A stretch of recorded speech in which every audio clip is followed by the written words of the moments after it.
As idades já não são o que eram. E se vamos viver mais, então queremos viver melhor e aproveitar ao máximo esta espécie de bónus de longevidade que está a ser dada a toda a humanidade. Neste podcast vamos conversar com todas as gerações, sem tabus, sem medos e, acima de tudo, sem preconceitos. Idade Maior é um podcast para maiores de idade. Uma iniciativa da consultora Idade Maior, um projeto da agência Brand Key. Bem-vinda, Maria João Valente Rosa, socióloga, demógrafa, tem uma idade prospectiva de 23 anos, já vamos perceber o que é isso, mas na verdade tem 63 anos, é doutorada em Sociologia, com especialidade em Demografia pela Faculdade de Ciências Sociais e Humanas da Universidade Nova de Lisboa. O seu doutoramento tinha um título muito a propósito, é O Envelhecimento Demográfico da População do Continente Português e a Proteção Social dos Idosos. É professora auxiliar e investigadora integrada no Instituto Português de Relações Internacionais da Universidade Nova de Lisboa. Exerceu vários cargos públicos, todos eles ligados à produção de dados estatísticos. Dirigiu a PorData, que é a base de dados de Portugal contemporâneo, um projeto da Fundação Francisco Manuel dos Santos. É autora e coautora de incontáveis estudos sobre a sociedade portuguesa contemporânea, o envelhecimento demográfico e a literacia em estatísticas. E das suas publicações mais recentes, há um livro que eu li e que aconselho vivamente, chama-se Um Tempo Sem Idades, um ensaio sobre o envelhecimento da população, editado pela Tinta da China. É muito interessante, é muito incisivo, está escrito em português e em inglês, é uma página por tema, é absolutamente genial. Bem-vinda, muito obrigada. Muito obrigada eu. Agradeço-lhe vir inaugurar com a sua ciência, a sua experiência, todo o seu estudo nestas áreas da demografia, vir a inaugurar o podcast Idade Maior. E se calhar deixo-a escolher livremente por onde é que quer começar. Bem, em primeiro lugar é um prazer estar aqui e por onde é que eu quero começar? Eu posso começar por várias frentes, como a vida também tem tantas frentes.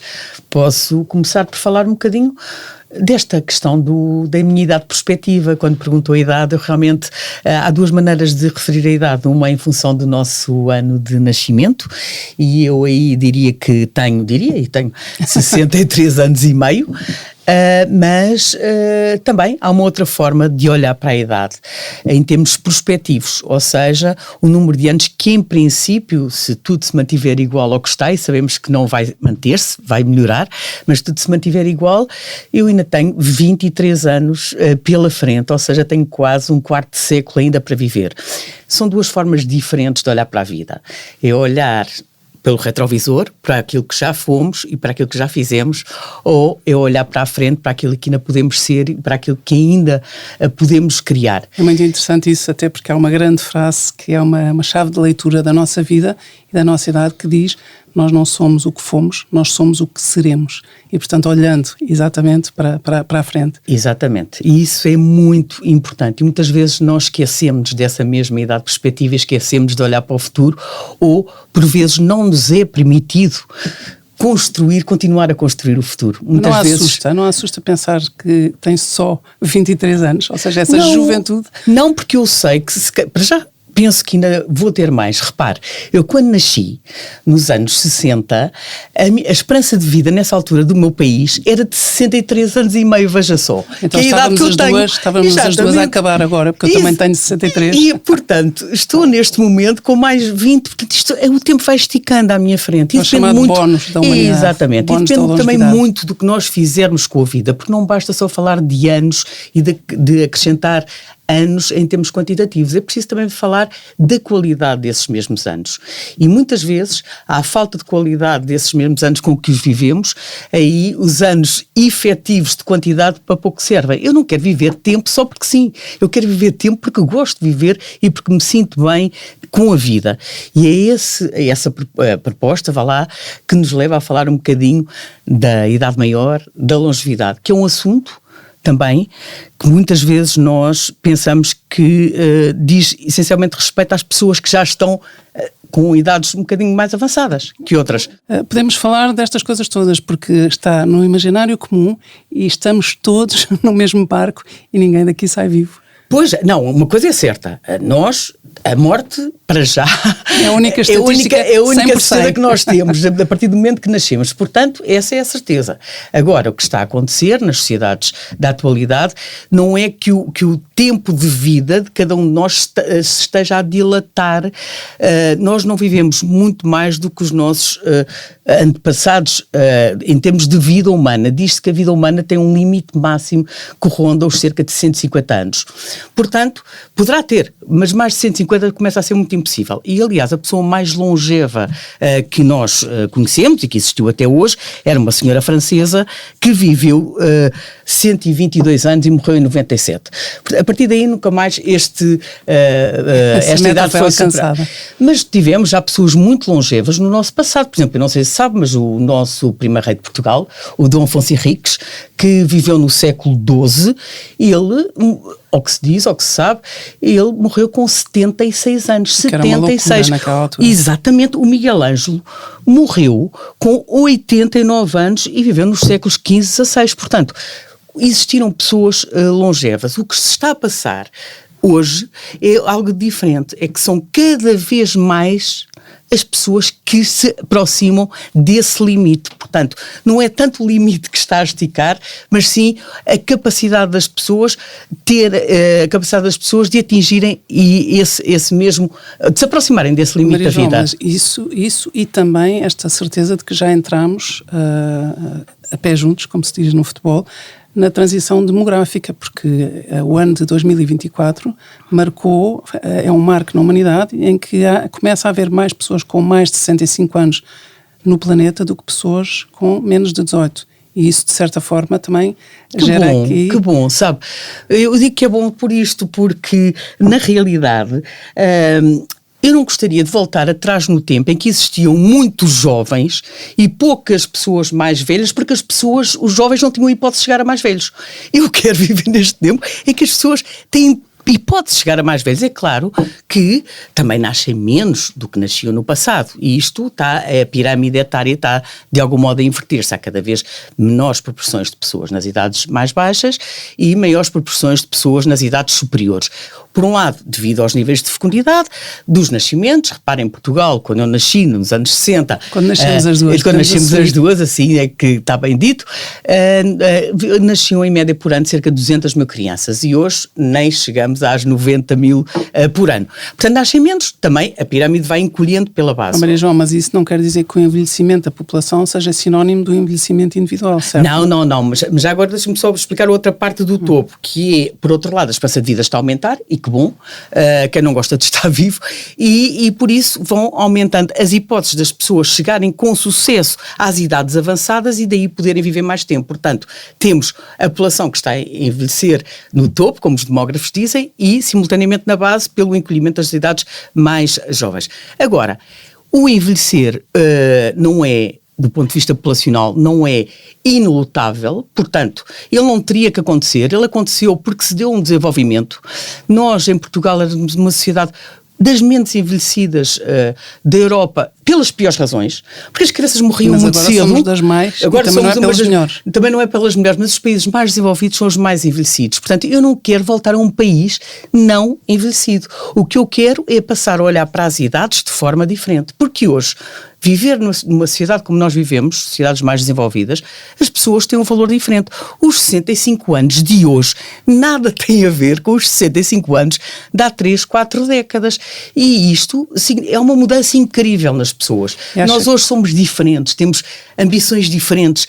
A idade deixou de ser o que era, mas nós continuamos a utilizar a idade como um critério definidor das pessoas e do seu valor. E deixe-me só acrescentar este ponto, que é muito interessante na minha ótica, é que os funcionários públicos, como é sabido, há uma reforma, tem que se apresentar de uma forma compulsória aos 70 anos. Podem depois se manifestarem vontade, se o empregador, e se for de interesse excepcional, a pessoa pode prolongar mais 6 meses, depois mais 6 meses, até aos 75. Mas daí não passa. Pronto. Sabe quando é que isto surgiu? Esta ideia dos 70 anos máximo surgiu em 1926. Nós para o ano vamos comemorar 100 anos disto e não nos libertámos disto. Ou seja, o que é que uma pessoa há 100 anos com 70 anos tinha a ver com uma pessoa de hoje com a mesma idade, com 70 anos. Nada. Mas a nossa lei muitas vezes é cega às mudanças da sociedade, e a sociedade está bem diferente do que era no passado, aliás, e para bem. Aliás, hoje em dia, aos 80 anos, podemos estar a comprar o último modelo do carro mais extraordinários, não vamos dizer marcas, ou podemos estar a viajar para sítios absolutamente extraordinários, com uma vitalidade incrível. Alguns. De facto, as idades já não são o que eram, mas ainda pesa muito o idadismo, não é? Ou seja, esta realidade de adormecer ativo e acordar reformado, que é imposto não só aos funcionários públicos a partir dessa idade, mas também em muitas organizações, empresas e companhias, é uma realidade dura e crua. E se não for preparada antes, e eu não gostava de falar aqui só da reforma, gostava de falar aqui da qualidade de vida, dos interesses de cada um e daquilo que nos permite mantermos-nos ativos. Mas apesar de tudo isto, nós temos um fardo que é terrível, que é o idadismo. A sociedade olha para as pessoas em função da idade. E em cima do idadismo ainda há o culto da juventude, ainda há a diferença de género, em que as mulheres são mais obrigadas, entre aspas, a manterem-se jovens e bonitas e esticarem-se todas, e quando os homens envelhecem é um charme, não é? Portanto, alguns também. Isto é tudo muito relativo. Mas sobre tudo isto, queria ouvi-la sobre o idadismo, sobre... Muito bem. Em primeiro lugar, eu gostava de notar aqui um ponto que por vezes nos esquecemos, é que todos nós somos diferentes uns dos outros, e muitas vezes esta maneira de olharmos para as pessoas achando que as pessoas mais velhas são mais bonitas, ou que são mais feias, ou que são mais gordas, ou que são mais magras, não, há pessoas mais velhas para todos os gostos, como há crianças para todos os gostos, e é incrível, porque as pessoas mais velhas até são mais diferentes umas das outras do que as crianças. Porquê? Eu vejo a vida um bocadinho como uma árvore, em que vai ganhando ramificações, e o que é que acontece? As pessoas, conforme vão avançando na idade, vão-se distanciando pelas suas experiências, pelo seu saber acumulado, etc., vão-se distanciando e vão ficando cada vez mais diferentes umas das outras, mas depois chega uma certa idade e tudo parece que acabou e ficam todas igualizadas em função de algo que lhes acontece, que é uma reforma compulsória ou voluntária, pouco importa, saem e deixam de trabalhar. E com isso há uma série de aspectos que vêm no seguimento relativamente a essa situação. Inclusivamente, perde-se muitas relações profissionais, perde-se muitos amigos, também é uma idade que corresponde a várias situações. Exatamente, mas isto começa depois a funcionar na nossa cabeça de uma forma muito terrível, e a saúde mental também está aqui de algum modo implicada. Eu costumo dizer, a reforma, tal como está e como é pensada, não faz bem à saúde. As pessoas não ficam, de um momento para o outro, ficam radiantes. Aquilo que idealizaram, que é o meu tempo livre, pode ser um abismo. E pode ser, e é ao fim de X tempo, depois daquele momento de euforia, de largar aquelas obrigações terríveis e que as aprisionaram também ao longo de muito tempo de trabalho. Agora, o idadismo, voltando ao idadismo, é interessante, porque o idadismo também funciona para os dois lados. Não funciona só para as pessoas mais velhas, funciona também para as pessoas mais novas, que é um outro aspecto interessante. E eu até gostava de dar aqui conta, por exemplo, a nossa Constituição da República, que eu ando sempre com ela, que vai já na 7ª revisão, e relativamente às eleições, nós sabemos que a partir dos 18 podemos votar, certo? Mas só se pode ser eleito Presidente da República a partir dos 35. E eu pergunto, mas quem criou os 30? Por que razão é que uma pessoa só pode ser Presidente da República a partir dos 35? Dizem, porque só a partir dos 30. Mas o que é isto? Isto não faz sentido. Todos nós somos diferentes uns dos outros. E uma forma de evitar e de contrariar o idadismo é remover de toda a legislação existente esta referência à idade, no sentido de a valorizar ou de a desvalorizar. Nós condenamos o sexismo, condenamos o racismo, mas em relação ao idadismo parece que existe, que é tal discriminação em função da idade, um certo grau de aceitação social, como se fosse natural. Não é natural a pessoa ser discriminada por um rótulo para o qual não contribuiu de todo. Quem contribuiu foram os seus pais, se porventura... Então, no mundo perfeito, o que é que sugere? O que é que acha que pode ser eficaz, ou o que é que acha que nos pode levar a todos mais longe, independentemente da idade, independentemente da condição e das áreas de especialidade ou de...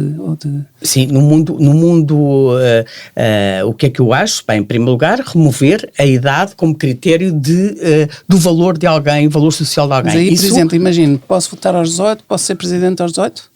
Pode ser presidente, então se pode votar, isso pode decidir quem é que vai, porque não? E aliás, é engraçado. Mas não acha que isso é demasiado utópico e que também não ajuda, também desajuda? Não, porque as pessoas vão votar nessa pessoa de 18 ou 19. Imagino que essa pessoa de 18 ou 19 até é uma pessoa fabulosa. Exatamente, mas por que razão é que eu vou dizer que por ela ter 19 já não serve, mas serve para escolher quem vai ser eleito? Então retire-lhe essa capacidade. Isso é uma mudança. É uma mudança, radical, mas é uma mudança sistémica, mas assim. Profundíssima, mas há muito mais mudanças. Isso é muito revolucionário. E há muitas outras mudanças, mas nós estamos aqui, porque se não existissem nem revoluções, nem utopias, ainda estamos no tempo da escravatura. Maria João, então deixa-me perguntar, sem pensar muito, diga-me lá, qual é a sua idade interior? Rápido. Não pode pensar. Eu não tenho idade interior. Não tenho idade interior. Eu sou uma pessoa. É que eu acho que tem esses 18 não anos. Tenho. Eu acho que está nesses 18 anos em que tem tudo. Eu sou uma pessoa e por isso eu recuso neste sentido. Nunca consegui. Pode dizer-me assim, mas acha que tem mais idade que aquela que parece ou acha que tem menos idade que aquela que parece? Bem, a minha pergunta tem um gancho. Porque pois, deve ter. Está no imaginário comum e eu acho que eventualmente estudado, eu pelo menos acho que alguém já estudou isto, diz que ninguém se vê nesta pergunta imediata e quando se pergunta que idade interior tem, porque a nossa maneira de amar, de ver, de sentir, de desejar, o que quer que seja, a realização, o sentido de pertença, faz com que nós dificilmente passemos dos 20 e muitos. Alguns conseguem chegar aos 30 e ver-se nos 30, ou alguém já muito mais sábio e que já viveu se calhar mais de 80 anos, se calhar situa-se nos 40, mas é muito interessante isto. Mesmo que seja uma coisa não científica, esta pergunta dá respostas sempre muito fascinantes. Pois, eu como tenho assim algum Sim, problema com essa pergunta. Assim. Não, tem a ver com a questão da idade, porque como eu acho que essa idade é uma idade muito... Aliás, para além da questão desse rótulo, também, como eu disse, cada pessoa tem a sua idade, porque existem outras idades. Já falámos da idade perspectiva, já falámos da idade cronológica, mas não falámos de uma idade também importante, que é a idade biológica, que tem a ver com o estado de saúde das nossas células e dos nossos tecidos, é um indicador também de envelhecimento. E essa idade biológica, que também é variável de pessoa para pessoa, que não tem que andar, a cronológica anda sempre no mesmo sentido dos ponteiros de relógio, não é? A outra não. A outra pode andar para trás, se nós alterarmos estilos de vida, se alterarmos comportamentos, alimentações, etc. E essa idade biológica não é, na maior parte das vezes, coincidente com a idade cronológica. E eu lembro este caso, que eu acho que foi um caso que vai ficar para a história, de um senhor holandês, não sei se conhece, que em 2018 resolveu avançar com um processo em tribunal. Ele tinha 69 anos, se não me engano, na altura, e pediu para lhe retirarem 20 anos de idade, porque os marcadores biológicos davam-lhe menos 20 anos do que ele de facto tinha. E ele dizia, porquê que eu quero menos 20 anos? Eu só quero ter menos 20 anos por uma razão. Em termos de emprego, fico sempre prejudicado. Mas não é só isso que me preocupa, em termos das minhas relações amorosas. Eu vou para o Tinder e quando digo no Tinder que tenho 69 anos, as pessoas fogem. Portanto, se há a possibilidade, era o argumento, de mudar de sexo, se há a possibilidade de mudar de nome, então por que razão é que não me mudam a idade? E eu prescindo até dos meus direitos de reforma e tudo. Ele perdeu. O fim da história é este. Tem um lado anedótico. Tem um lado anedótico, mas leva-nos a pensar que assim, claro, esta é a idade biológica desta pessoa que tem, os médicos, com a base que ele utilizou, que eu não acompanhei assim tão de perto, ele tinha muito menos idade. Agora, que idade é que nós temos? Bem, eu não sei, eu acho que isto tem muito a ver com o modo como nós nos sentimos a viver e com os projetos que temos pela frente. E o tal idadismo e a tal revolução passa por muita coisa, porque não é deixarmos, repare, nós hoje temos uma forma de pensarmos a vida que nada tem a ver com este dilatar da vida. Nós continuamos a organizar a nossa vida como os nossos pais e os nossos avós, que alguns deles já não estão, organizaram. Tínhamos uma idade para estudar, depois tínhamos uma idade para trabalhar, depois tínhamos uma idade em que descansávamos finalmente. E esse período normalmente era curto. Ora bem, nós precisamos de repensar isto, mas ninguém pensa nisto. Nós estamos aqui para isso. Pois, então, exatamente, e daí o mérito desta iniciativa, porque, repare, A formação inicial é importante, mas o que nós aprendemos na escola depois não nos chega para a vida. Nós precisamos estar permanentemente a atualizar saberes e a adquirir novos saberes. Mas o que acontece é que quando acabamos de estudar, começamos a trabalhar, não temos tempo para mais nada. Ora bem, porquê não encolher este tempo de atividade, prolongá-lo mais em termos de tempo de idade, mas encolhê-lo, permitindo às pessoas fazer formação ao longo da vida, mas não é uma formação que não sirva para nada, é uma formação de facto com consistência para que as pessoas estejam permanentemente atualizadas e próximas dos outros. Porque isto é uma questão de sentido de pertença. Depois, por outro lado, por que razão é que as pessoas não podem, porque as pessoas pensam assim, eu na altura quando tinha 18 anos perguntaram-me o que é que queres ser quando fores grande? Isto não faz sentido, já não há profissões para a vida, já não há empregos para a vida. As pessoas vão acumular, as novas gerações vão acumular várias atividades, por certo. Nós precisamos de fazer paragens ao longo da nossa atividade, se calhar as chamadas sabáticas, para repensarmos o que é que queremos fazer daí para a frente. Pois, o problema é que na nossa cultura e no nosse país uma sabática é assustadora. A partir de uma certa idade parece que saímos do mercado e ninguém mais se vai lembrar de nós. Mas depende se reconverter e se fizer uma atividade, ou seja, se aproveitar a sabática para criar um outro projeto de vida, porque repare, quando começou a trabalhar, gostava com certeza muito a Laurinda de fazer isto e aquilo e aquilo outro, mas se calhar numa outra idade já gosta de fazer outras coisas, ainda bem, é sinal que não ficou, agora, não estagnou. Agora gosto de estar aqui consigo a fazer mas estes por podcasts. Isso, eu também, mas vamos pensar que a vida não tem que ser linear, a vida, aliás. A incerteza é aquilo que nos marca o futuro. E por isso as crianças, e preparar o futuro, não é falar para as pessoas mais velhas. Preparar o futuro é falar para todos e mudar aquilo que está. E quando dizem, mas eu sempre foi assim, pois é, mas o sempre foi assim não funciona. A Maria João, mas sabe que a Maria João tem, primeiro, nós temos o privilégio e a suprema honra de começar estes podcasts consigo, mas vai ser a única pessoa que vai estar single neste podcast. A partir de agora nós teremos sempre esse confronto de gerações e de géneros e de pessoas mais novas e mais velhas com as suas experiências, com as suas histórias de vida, para que nós possamos também transpor esta ciência e esta consciência nova deste bónus de longevidade da humanidade. Isto nós podemos viver muito mais aqueles que tiverem a felicidade de não ter uma doença fatal, claro, ou não ter um acidente ou alguma coisa que lhes tira a vida prematuramente. Tira a vida, exatamente, mas será sempre uma conversa com mais do que uma pessoa, exatamente para contrastar e para também perceber o que é aos 20 se pensa hoje em dia sobre o envelhecimento, uma vez que, e esta frase é uma frase muito difícil, começamos a envelhecer quando nascemos, não é? Isto é uma coisa que não apetece nunca nada ouvir. Pois, há quem diga que começa a partir dos 25. Eu queria perguntar-lhe isso. Quando é que nós, a partir de que idade é que nós podemos em termos considerar celulares, que estamos a envelhecer sempre, mas aquela palavra que não apetece também nada dizer, que é quando é que começamos a ser velhos? Não, quando começamos a ser velhos, bem, eu não sei o que é ser velho, digo-lhe já, não sei, se me perguntares o que é um velho, eu não sei. O velho normalmente está associado a uma carga negativa fortíssima. Aliás, nós temos aquela frase horrível que é velhos são os trapos. Não, achamos terrível. Pior, que é este mundo não é para velhos. E achamos terrível quando alguém vem ter connosco e diz, estás cada vez mais velho. Que horror, e tenho que ir já para casa arranjar-me. Se disserem estás cada vez mais novo, fantástico, já ganhei o dia, pronto. E isto, o velho tem uma carga, aliás, a própria Academia das Ciências, no seu dicionário, apresenta velho como alguém que é antiquado, que se cristalizou, etc. Bem, eu não sei quando é que se começa a ser velho, aliás, como eu comecei por dizer, cada um é diferente do outro.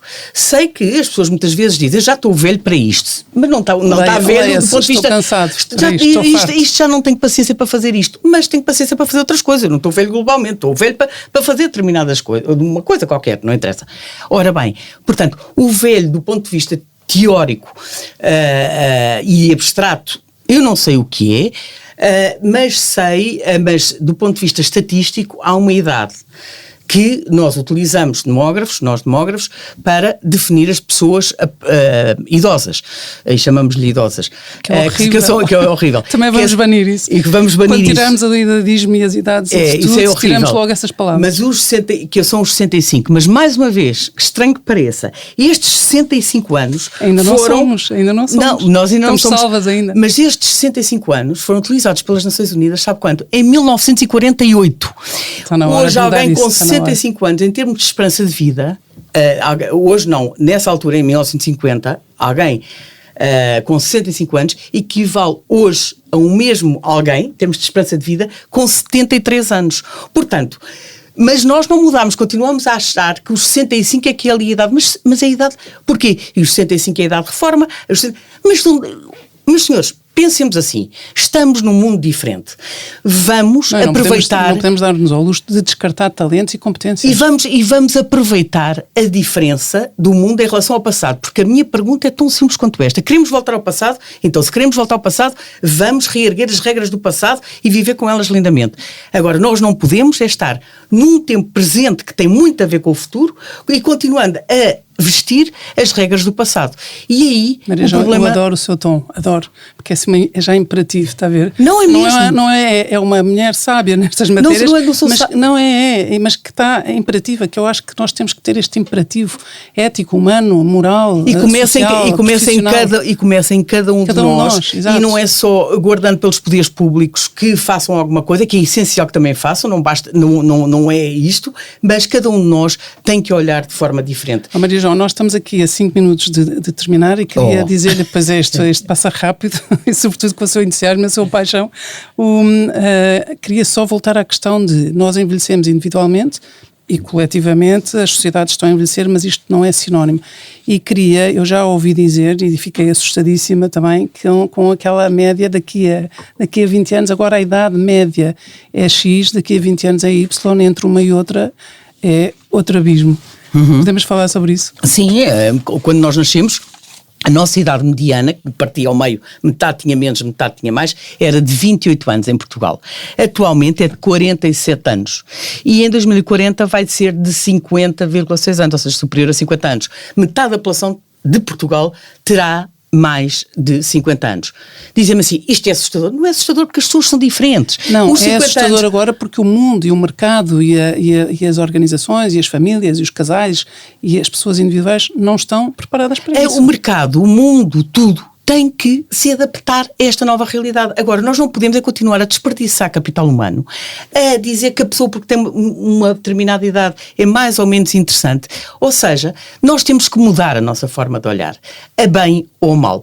Deixe-me contar uma breve anedota em 2 segundos, que é aquela daquele senhor que perdeu umas chaves e um polícia encontra na rua e diz assim, o senhor perdeu as chaves, e ele estava debaixo de um candeeiro e se perdeu, mas sabe onde é que perdeu? Sim, perdi 2 bairros à frente. Ele disse, está bem, mas se o senhor perdeu 2 bairros à frente, as chaves, porquê é que está aqui à procura delas? Porque é aqui que há luz. E então a questão é um bocadinho essa, nós andamos para trás a pensar que onde existe uma luz que nos emprestaram, que trouxemos do passado, que herdámos do passado, é essa a luz que nos vai permitir encontrar o futuro. E não iluminamos as sombras que precisamos iluminar. Por isso andamos às escuras, então, e por isso andamos tão assustados. Não se assustem com o futuro. O futuro está cá. O futuro é o tempo onde nós vamos viver, e por isso é nesse lugar que nós temos que cuidar bem não só das pessoas nas idades mais avançadas, como também das idades mais jovens. E as empresas e o mundo empresarial têm aqui uma grande responsabilidade e oportunidade, porque este desperdício, as pessoas todas têm um contributo, e as sociedades, como eu costumo dizer, para alguma coisa que fui para a Sociologia, eu acredito que as sociedades e é verdade, as sociedades são mais ricas ou mais pobres em função dos seus recursos humanos. Deitar fora recursos humanos é sempre empobrecer uma sociedade. Por isso, vamos, enquanto empresas, enquanto sociedade, todos nós temos algo para dar, melhor ou pior, mas para isso é preciso que a sociedade esteja receptiva a receber o que nós temos para dar. É isso que nós queremos também com este podcast, com o nosso pequenino contributo, também contribuir para esse reforço de consciência. Há bocado disse tinha uma história, eu trago comigo uma entrevista que foi feita pelo Miguel Sousa Tavares ao professor Agostinho da Silva, quando ele já tinha mais de 80 anos, e que revi agora há pouco tempo, e ele dizia, ele perguntava-lhe, Carrema, como é que é ser velho? Que é uma pergunta que hoje em dia ninguém faria. E ele diz, não, mas eu não sou velho, eu não me sinto velho, eu sou só recente, porque está a ver, a humanidade tem quadrillions, tem zillions, tem zilhões de anos de existência, eu só cheguei a 80 anos, e eu acho isto tão extraordinário. Era um homem extraordinariamente sábio, extraordinariamente poético, Eu tive o prazer de o conhecer, mas de facto é extraordinário ele dizer isto.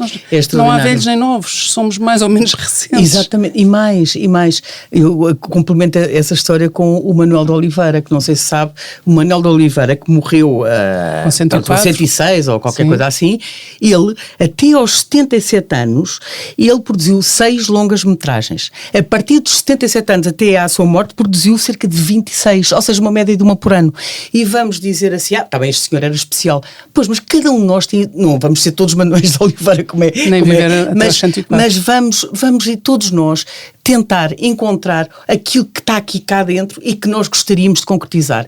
E a sociedade, como um todo, deve também ela contribuir para que todos consigamos realizar os nossos sonhos. Seríamos todos muito mais felizes. Se isto estiver na sua mão, eu não tenho uma hesitação em segui-la para onde for. Eu acho que está na mão de todos. É o flautista da Amelim que tem que nos levar a todos está na mão de todos. E fazer este movimento. Não, é espetacular, agradeço-lhe muitíssimo. Chegámos ao fim. Não sei se não a volta a desafiar a vir cá, não contrastar. Em algumas conversas vamos precisar de si outra vez, portanto não sei se a Maria João não vai ser assim uma espécie de figura residente deste Laurinda, podcast. deixa-me só dizer uma coisa, para além de ser um privilégio e uma honra estar aqui, deixa-me dizer uma coisa, esta questão das gerações e de juntar gerações é algo muito, muito, muito importante, porque repare, também há algo que esta era nos dá, é que nunca tivemos tantas gerações a viver em simultâneo como hoje, e se nós não aproveitamos este cruzamento de olhares, também estamos a desaproveitar uma parte de algo que hoje temos e que é preciosa. É verdade. Sabe o que é que eu vou fazer? Vou prescrever aos próximos convidados que hoje são sempre este primeiro podcast. Não. Vou, porque isto levanta muitas questões que são as questões que nós queremos tratar aqui. Muito obrigada, Maria João. Eu que agradeço. Mas eu não estava a brincar quando lhe disse que vai ser a figura da referência, que algumas vezes, se calhar, vou voltar a desafiá-la para esta evidência científica, para este tom imperativo que é maravilhoso e é exaltante também porque nos convoca muito. E nos convoca no nosso melhor. Muito obrigada, Maria João. Obrigada eu. Muito obrigada.